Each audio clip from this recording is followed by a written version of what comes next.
we're getting a much better idea about the mission creep that has occurred since, say, 2016, ostensibly, when the Department of Homeland Security tried to limit outside foreign intervention in our elections, to now how it's morphed into a more domestic control of the discussion that Americans can have about what's possible to be said on the internet, thanks to an article published by the Intercept yesterday called Truth Cops.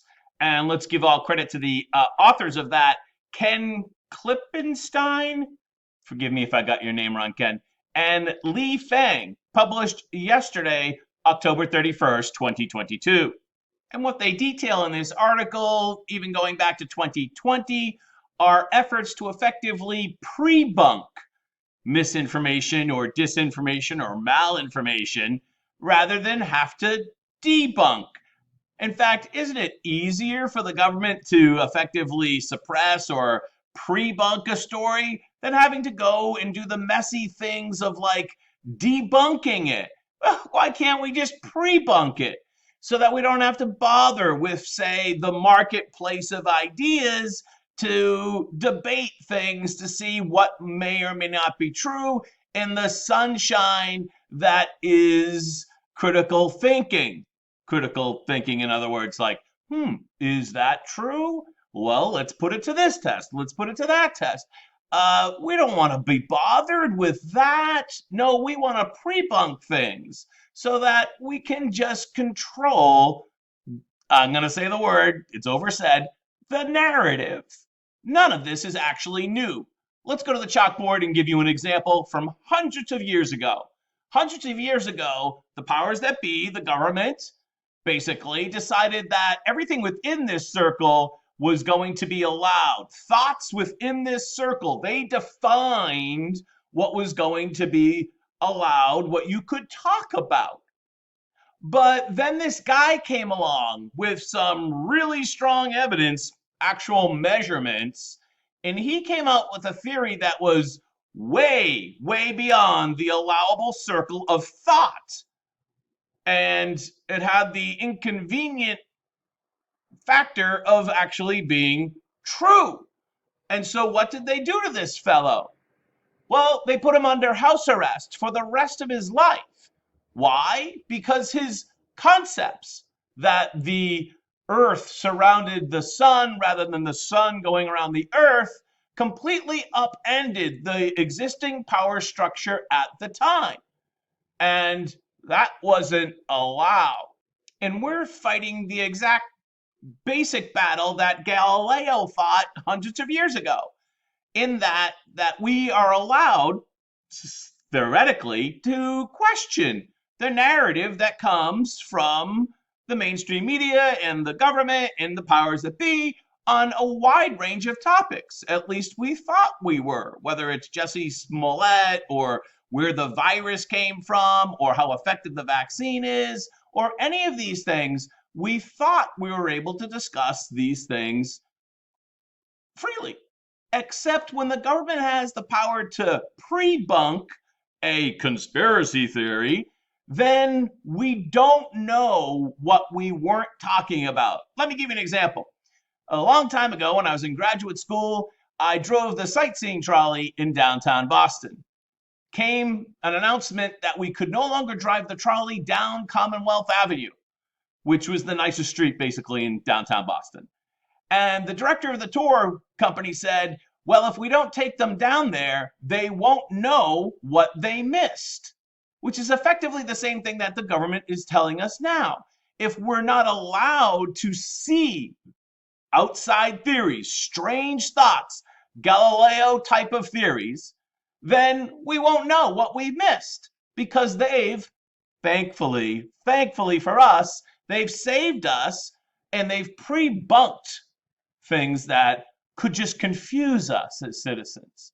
How does this actually occur on a daily basis in the federal government today? Well, thank you to the Intercept article, which I'm strongly recommending, and I'll link in the bio.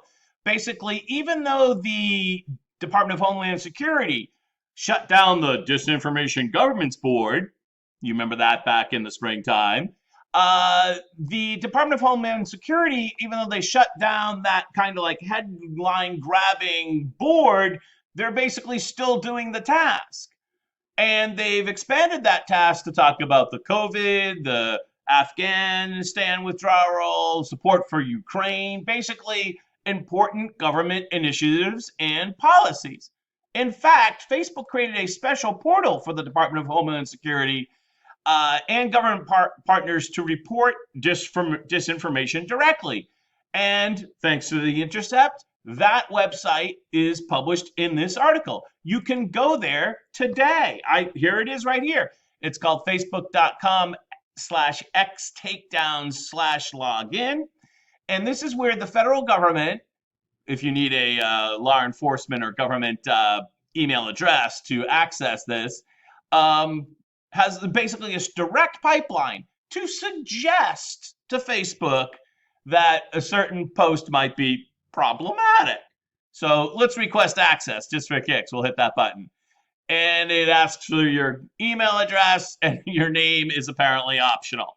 It's through that method and regular meetings between big tech officials and government officials that the government basically suggests to big tech to suppress, squash, or flag or label various posts which they are concerned about. So Zuckerberg just mentioned this very recently on the Joe Rogan podcast, and he described how the government said, whoa, watch out, there's going to be a big story coming out soon, an October surprise, basically. That's how the Hunter Biden laptop story got suppressed, through this informal discussion between the government and big tech.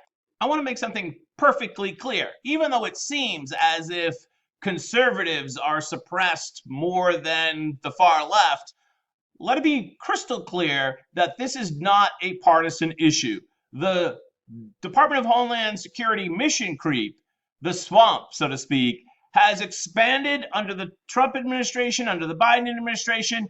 This type of natural human instinct to get more power exists no matter whether you're a Democrat or a Republican. It's something we all need to be mindful of. And as we see people accusing others of being a threat to democracy, let's just say Elon Musk's takeover of Twitter, that's a threat to democracy. Donald Trump, obviously a threat to democracy.